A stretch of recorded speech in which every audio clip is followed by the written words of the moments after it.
Baik, pendahuluannya adalah sebagai berikut. Kita coba baca catatan kita. Pada saat setelah intrusi, sel konveksi hidrotermal terjadi di sekitar batuan yang panas atau batuan intrusi, terutama untuk intrusi di dekat permukaan yang lingkungannya relatif basah melibatkan sirkulasi air. Jadi ilustrasi di sini misalkan di sekitar Metoceanic Ridge, tapi kalau berhubungan dengan batuan intrusi mungkin ini adalah ilustrasi yang relatif lebih sesuai. Dan untuk alokasi area di sekitar eh, yang basah, misalkan ada aktivitas hujan di situ, memungkinkan adanya sirkulasi hidrotermal. Meskipun sel konveksi hidrotermal akan mendominasi proses aliran panas, namun untuk ilustrasi model kita yang akan kita bahas hanya mempertimbangkan model konduktif sederhana saja, yang selanjutnya dapat dipertimbangkan sebagai petunjuk kasar pada pola metamorfisme yang lebih real. Model konduktif sederhana diharapkan akan berguna untuk pemahaman umum tentang metamorfisme di sekitar Pluton. Selanjutnya untuk transfer panas konveksi dan konduksi yang mengalirkan panas lebih cepat dibandingkan konduksi saja, sebagaimana yang akan kita bahas, akan cenderung mempercepat pendinginan dari temperatur batuan intrusi. Kondisi tersebut juga cenderung untuk meningkatkan konsentrasi pengaruh metamorfisme di dekat sumber panas yang merupakan terjadinya konveksi paling aktif. Jadi kalau kita mencoba mempertimbangkan konveksi juga, beberapa hal ini bisa dilihat di sini akan mempercepat pendinginan temperatur dari batuan intrusi dan cenderung akan terkonsentrasi terutama di bagian sumber yang dekat panas tersebut. Kemudian pada batuan granit, heat generation radioaktif dapat menjaga aktivitas dari sel atau arus konveksinya lebih lama. Keterlibatan air juga memiliki pengaruh yang kuat untuk terjadinya metamorfisme secara mineralogi. Itu adalah pertimbangan-pertimbangan lain kalau kita mencoba memperhitungkan hal yang lebih kompleks. Tapi kita berharap hanya menunjukkan ilustrasi untuk model yang sederhana, hanya dengan model konduksi saja.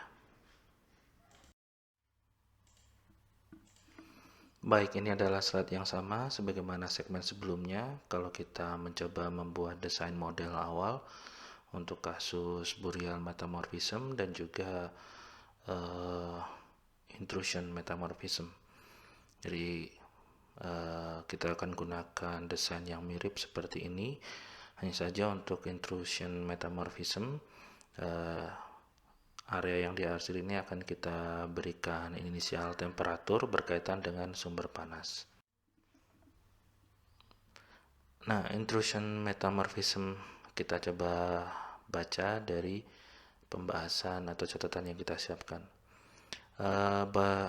Batuan beku atau bodi batuan beku di sini kita asumsikan adalah basalt,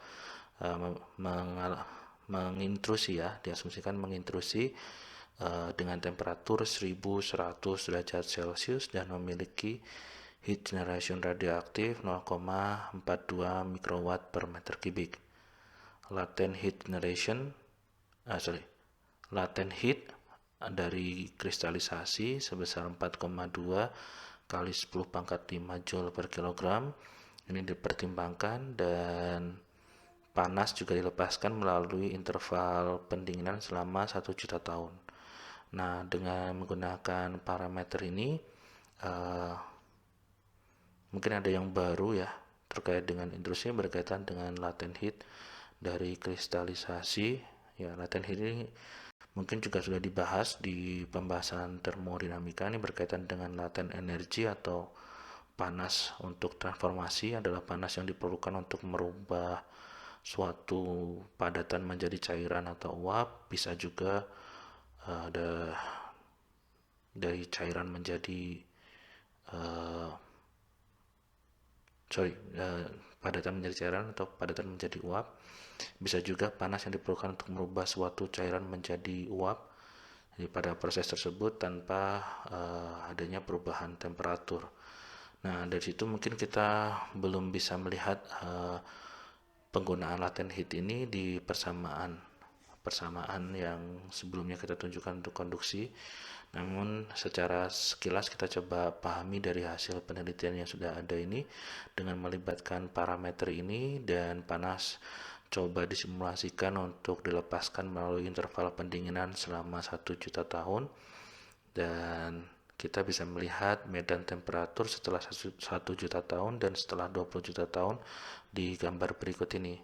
Jadi pada gambar setelah 1 juta tahun kurang lebih temperatur panas di sini masih dominan medan temperatur panasnya, dan kemudian setelah 20 juta tahun kita bisa melihat bentuk yang relatif mirip seperti model sebelumnya. Oke, kontak metamorfisme dari batuan intrusi adalah fenomena transien sementara atau seketika atau cepat begitu yang penting. Tetapi jika intrusi batuan basalt seperti itu menjadi penyebab utama metamorfisme regional, tidak seperti metamorfisme lokal, maka intrusi tersebut akan membentuk proporsi yang besar dari pengaruh untuk tumpukan batuan di sekitarnya.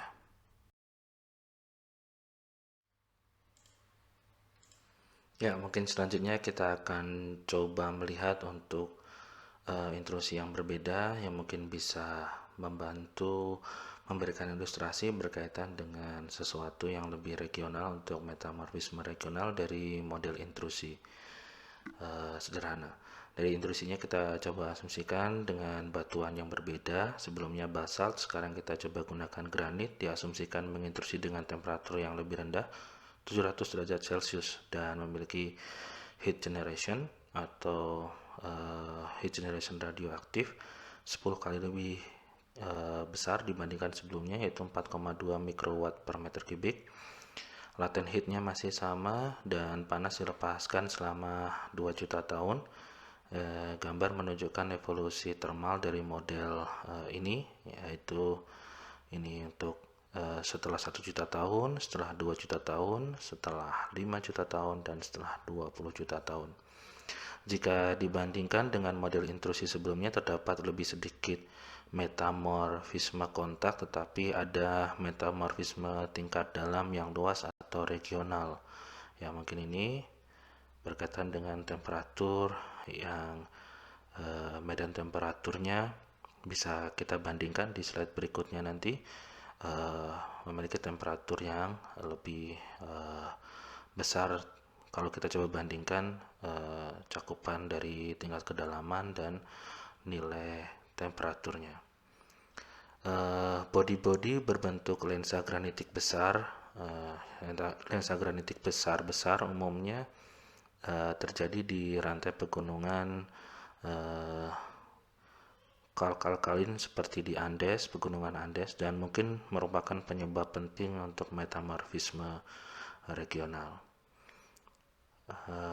Di bawah dan sekitar intrusi pada kedalaman tertentu, temperatur dapat dinaikkan atau lebih tinggi dibandingkan model sebelumnya sedemikian rupa sehingga beberapa partial melting bisa berlangsung pada batuan intrusi juga dan cepat menyebabkan intrusi lebih lanjut kalau kita coba bandingkan di model sebelumnya. Baik, ini adalah ilustrasi dari kartun atau ilustrasi sederhana kalau misalkan kita memiliki beberapa medan temperatur dan berhubungan juga dengan zona-zona pembentukan metamorfisme kontak dan metamorfisme regional. Nah, dari sini ilustrasinya kalau kita mencoba menghubungkan dengan bentuk-bentuk seperti itu, tentu saja berhubungan dengan batuan yang terpengaruh dengan temperatur dan bisa menyebabkan jenis-jenis seperti ini. Sekali lagi berpengaruh dengan batuan asalnya atau awalnya, berkaitan dengan batuan slate, pilit, skis, gneiss, dan seterusnya. Dan kita coba perbandingkan median temperatur 20 juta tahun, setelah 20 juta tahun untuk model burial, model intrusi dari basalt, dan juga granitik yang terakhir. Kalau secara sekilas di bagian dasar untuk model burial ini kurang lebih bagian dasarnya kurang dari 300 derajat Celcius, sedangkan untuk intrusi ini kurang lebih 300 derajat Celcius lebih sedikit. Namun di sini bisa mencapai kisaran 400 derajat Celcius kurang, begitu ya. Jadi di sini menyebabkan variasi termal yang juga lebih besar, lebih dalam, dan tadi juga disebutkan bisa saja men-trigger untuk terbentuknya partial melting di batuan intrusi yang sudah membeku sebagai intrusi lanjutan. Nah, di situ juga perlu dipertimbangkan. Jadi kurang lebih demikian untuk pembahasan dan perbandingan untuk model burial dan model intrusi dari simulasi sederhana ini. Nah, selanjutnya kita coba masuk di segmen berikutnya untuk model sesar naik atau overthrust sesar naik yang lebih besar. Oke, demikian. Terima kasih.